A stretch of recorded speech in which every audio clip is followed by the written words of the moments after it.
Welcome to A Voice for MG, a podcast which features the voices of individuals sharing about life with myasthenia gravis.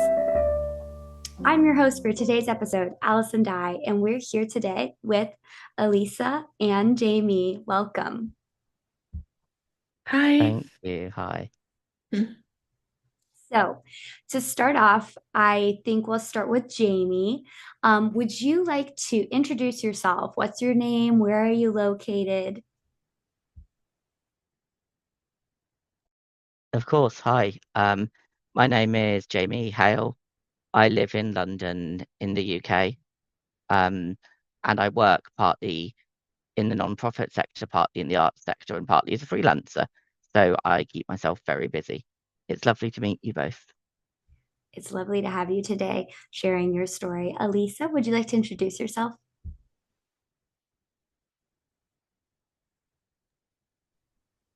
Hi, I'm Alisa Matei. I'm from Bucharest, Romania. I work as a graphic designer and illustrator. And yeah, it's been an interesting journey for me. For the first part, when I got my diagnosis in the first years, I actually worked as a freelancer, but now I had the chance to go full-time again. Wonderful, wonderful. I appreciate you both being here today to share your experiences. On this episode, we're really focusing on work and employment and the impact of, a neuromuscular condition on your work and employment. So you've shared your occupations. I will once again, starting with Jamie, how has your physical health impacted your work or employment? I think being disabled has impacted my work and employment in both positive and negative ways. After I graduated university following my undergrad, I wasn't at a place where I was really well enough to work and I didn't understand how to get there. And about 5 or 6 years later, I started to move into the world of work. And working in theatre, I quickly discovered that the theatre world, it felt like there was nothing that was accessible for me.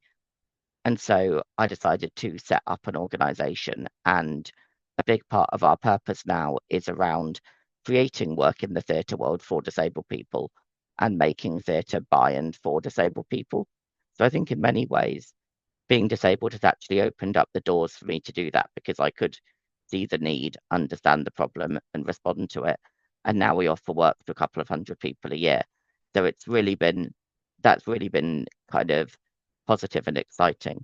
But I'm also very conscious that it would be almost impossible for me to work for an organization that I didn't run because ultimately my health is so unpredictable, my needs are so complicated that I'm not sure any organization or manager would take a chance on me, not with this much absence, but that because it's projects and organizations and roles that I've set up and led, it's given me the flexibility to fit that around my needs as a disabled person. But then that's an enormous privilege.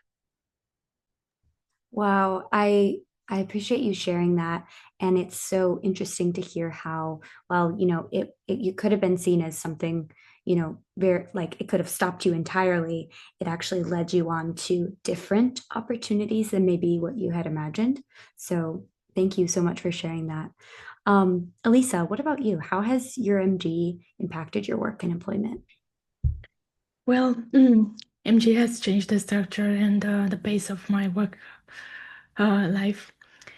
At the beginning, it was really hard to be able to work full time because, as Jamie said, my disease is also very unpredictable.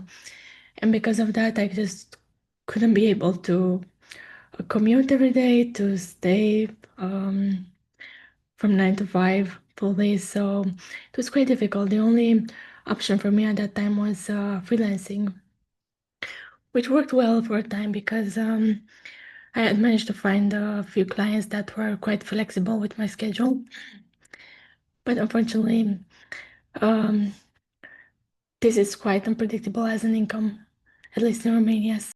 But then after being able to control my MG just a little bit more, I had this opportunity to to work again as a full-time designer. At we have this concept here in Romania. I think it's available in other countries perhaps too, but I'm not sure if the name is the same. It's called a protected unit. So they usually have to hire more people with disabilities than people that don't have disabilities. And the good thing is that it's actually a creative agency, so that was really well for me because I didn't have to change my career. So although I still have a few struggles because of my voice, my employers are very careful with me, and they are trying to accommodate my needs all the time. Wow, thank you for sharing that. Um, I think I really relate to both of your comments on just changing the way you pace things. I also live with dynamic disability, and I have often compared myself to others and realized, oh, I can't do that many hours, or I need to take breaks. And so I love hearing in your story, Alisa, how your workplace has tried to make some accommodations and some support to enable you to continue working. So thank you for sharing that. What do you wish more people in your workplace understood about being diagnosed and living with um, an invisible illness like this? I think, I mean, for me, I suppose it's not very invisible, um, in the sense that I am always in an electric wheelchair, and attached to various bits of medical equipment as required.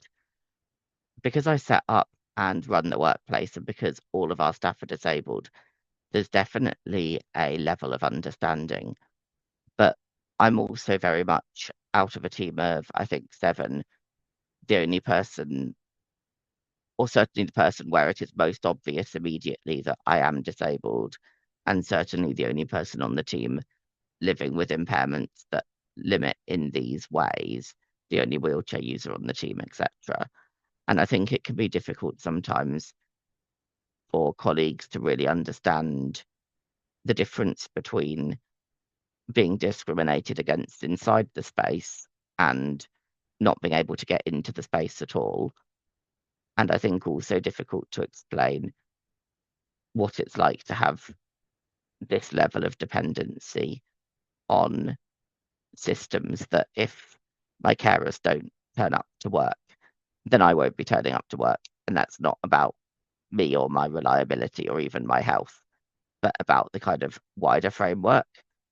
So it can be quite difficult in that sense. I think there are ways in which perhaps one can never quite explain the impact of one's lived experience to other people. But I'm really lucky that all of my colleagues want to understand and thus approach everything constructively and supportively. Oh, that's so important. That last thing you shared about wanting to understand, having a desire to, because I think that happens too often where there's just even a lack of empathy. So if there's already that desire to understand, I think that can be really, really helpful in a workplace, just even if they have no idea what it's like, just that desire to try to understand so that they can, help you the best they can and support you the best they can. Alisa? Well, considering also my past experiences, especially when job hunting, I would say that I would like that people would consider more that we are available and also productive. It's just that we need to make some small adjustments to be efficient. And yeah, and I think sorry, I lost my idea. Okay. So I really think that judging from my past experiences, especially when job hunting, I would really like people to understand that having a disability doesn't mean that we won't be able to be productive or valuable. It's just that we need to make some small adjustments in order to be efficient. And I think that usually people with disabilities, they have to constantly adapt to the world. But if we have a work environment that's going to be adapted to us or tailored to us, that will help us tremendously. Absolutely. No, I think that's very important. And if you think about it, everyone needs accommodations, at some point in their life. There's, young people that may need accommodations for starting a family. There's people who in older age may need accommodations for that. There's people with disabilities. So I think it's huge when a workplace is able to tailor to their workforce, like you said. What advice would you give someone with MG or another diagnosis in regards to work and employment in general? I think I would start by saying that you want to make sure that you're learning and training for a career that you expect to be physically and cognitively capable of doing. And that if you find yourself in a position where your impairment is changing to the point where your previous career is not going to be feasible, then you want to really think about how to redirect that. For example, if you had trained as a professional athlete, you might discover that actually athletics at a professional high competitive level was not going to be feasible for you because also disability athletics is far worse paid. So there's something about making sure that you're working in a field that you can work in.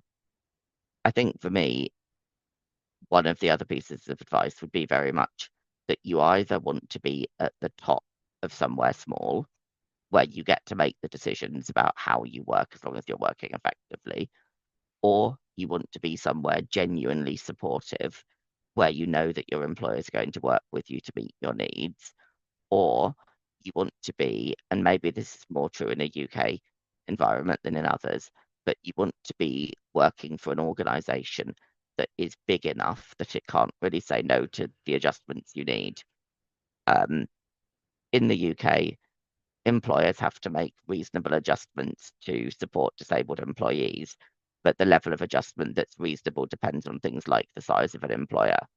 So a really big employer is expected to do a lot more than a tiny one. So if you work for somewhere like a university, you're in a position where you can ask for a lot more because they have to give you it.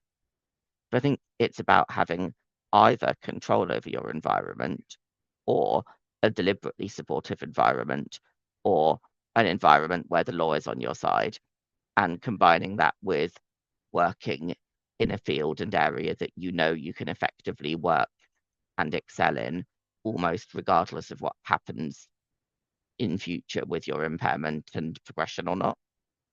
But also you've got to love what you do. Don't choose something you hate, because if you're already struggling to work and work is already taking a lot out of you, you don't want to be giving all of that to something you dislike. Equally, you might decide to work in something you dislike because the income is good enough that it lets you have a good quality of life with the rest of your life. But that's probably something else to consider. Those are great points. I think it's important to definitely, like you said, find a place somehow where you can be fully you and fully supported, which is not always easy, but I think that's an important thing to remember if you're in a place where they value you enough to give you the support that you need to be able to be a part of what they're doing. What about you, Alisa? Well, I think that Jamie explained it very well, and I totally agree with this. I think you should be looking for or create an environment that respects your pace, and you should really be advocating for yourself. And sometimes, even though you have to change careers, and at the beginning it might be a difficult situation for you, maybe it would help that you see this as more as an opportunity rather than a drastic change in your life. That's important because it could be seen as like the end, right? Like, oh no, what's happened? What will I do from here? But looking at it as an opportunity, and like Jamie shared before, an opportunity came out of, you know, do you wanna share some more about that, Jamie? Because I think I that's was Yeah, go ahead. Ah, I mean, I was just thinking that there's also something really important about how you explain this to employers. Because if you go in with a framework of, I can't do as much as anyone else, but I'll do my best, that's not very persuasive. And actually, one of the most effective colleagues I've ever worked with had a typing speed, I think, of around 20 words a minute, which is obviously quite considered quite slow. But as a result, she didn't make a single mistake. Everything was so perfectly thought through and precise that you only ever had to suggest something to her once and she would deliver on it exceptionally. And where she had really turned something that could be seen as a drawback into a massive career advantage because it became far quicker to ask her to do something once correctly than it did to have a back and forth round of 4 edits with someone who could be quicker. So I think there is also something about looking at what your strengths are and really maximizing those. So it was that I wanted to capture. It's not about a kind of sympathy. I'll do my best if you take a chance on me. But actually, it's about what we bring with our specific expertise and how the ways in which we've had to adapt how we work makes us so much more effective.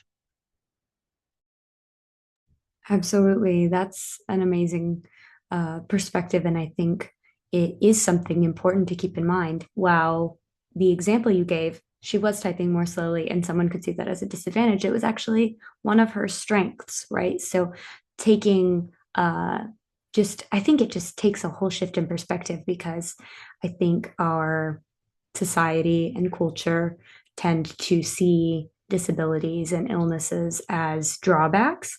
But I think it's important to highlight the ways that actually everyone has strengths and weaknesses. And just because ours are more apparent or are more physically focused doesn't mean that we have less to give and contribute on a whole. Is there a time when you have felt completely discouraged in the work environment or with your employment? And what was it that helped to encourage you to not give up?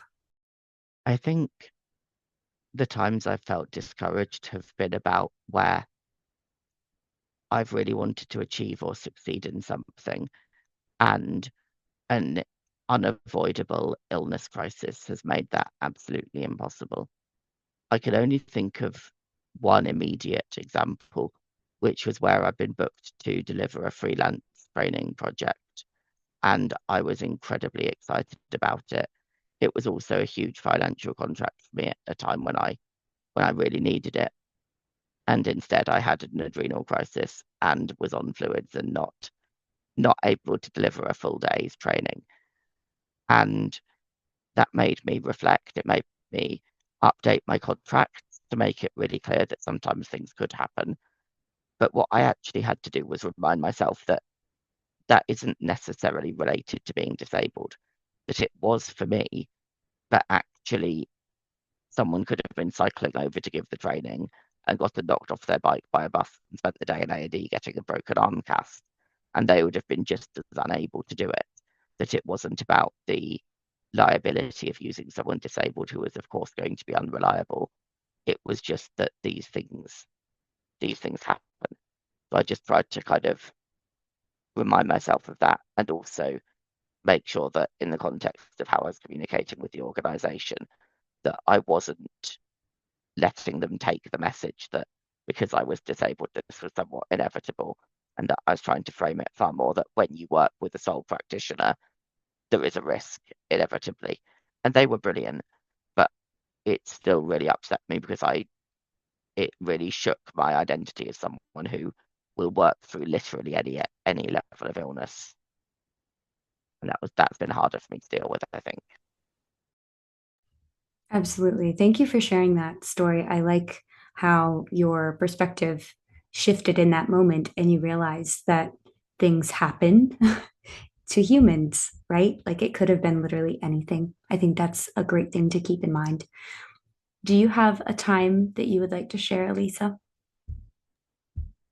Well, I think for me it was like in the first years after I graduated university, because the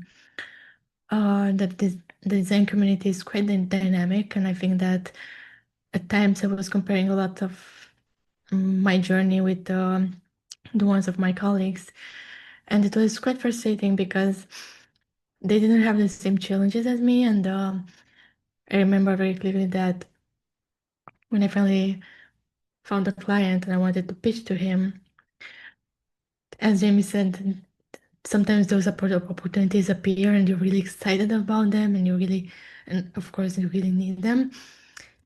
And I couldn't proceed with the pitch because my voice wasn't strong enough. It was very difficult to me to talk even in Romanian, especially in English. And not only that, I didn't have enough strength, I just couldn't pronounce correctly. And although I had the presentation prepared, my client really wanted it to be fully delivered because he wanted me to have contact with other of his clients and everything. So it was quite difficult for me to accept that sometimes this could happen. And it's much more difficult when you're starting to compare yourself with other people. But yeah, it's been a long journey.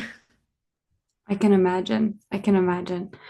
I think those are important stories. I think they can remind other people that they're not alone, because I think those moments can feel very isolating and lonely. Like, am I the only person going through this right now? So I think there's a lot of power in you sharing that today. So I appreciate you both sharing that.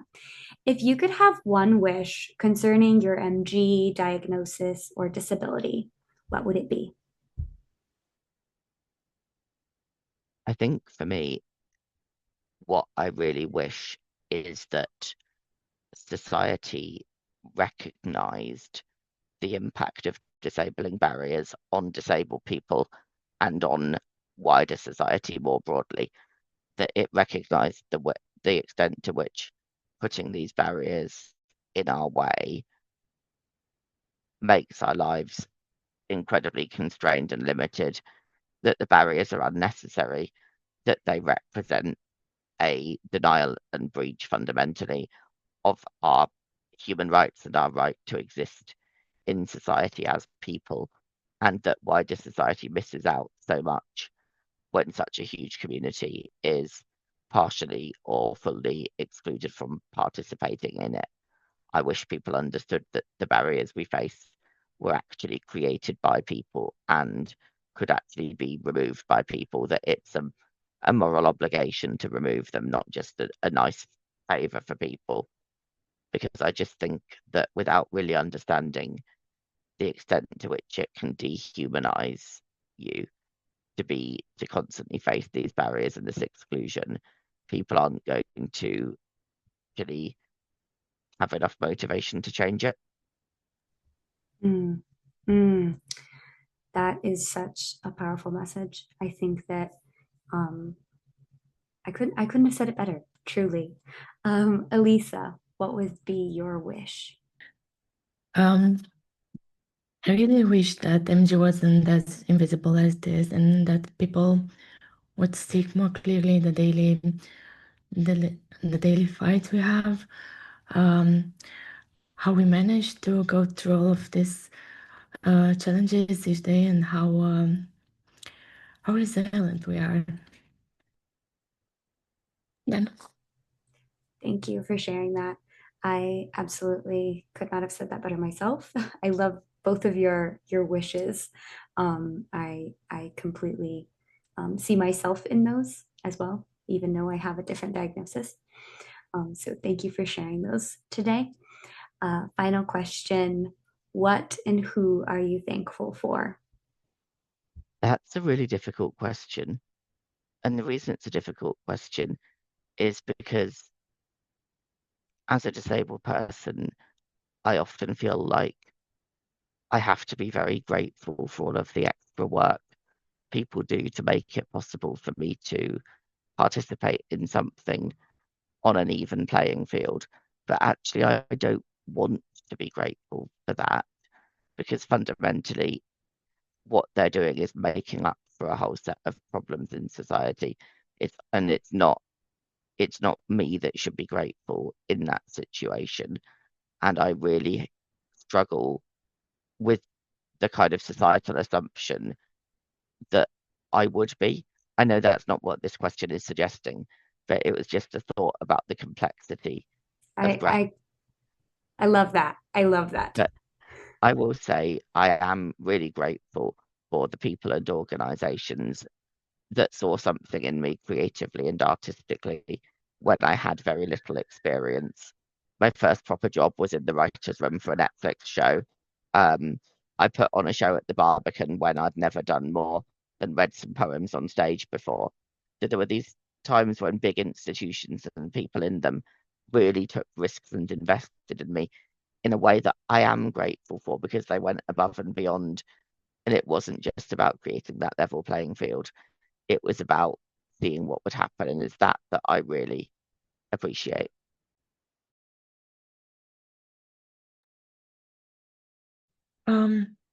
I would say that I'm really, no, again.